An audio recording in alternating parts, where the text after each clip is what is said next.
Now, Jason, let's say I include somebody in my will. Let's say I want Jim to sell my boat.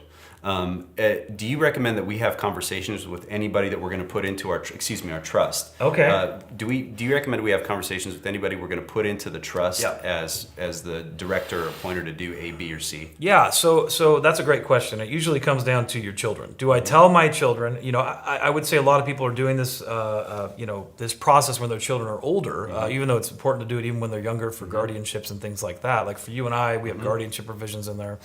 But ultimately, you don't have to tell your children what you've done. And sometimes it's a good idea not to, and sometimes you should. And that's really a case-by-case basis because, if you tell your children, hey, I'm going to make Johnny the trustee and not Susie, and Susie was expecting it to be her, it's probably better they just find out later. Yeah. But sometimes letting them know now, hey, I did that because Susie, you're a missionary in Zimbabwe, and Johnny lives down the street. It's not because we don't like you. Yeah. And so that it really depends on the situation. So Okay. yeah. Very good.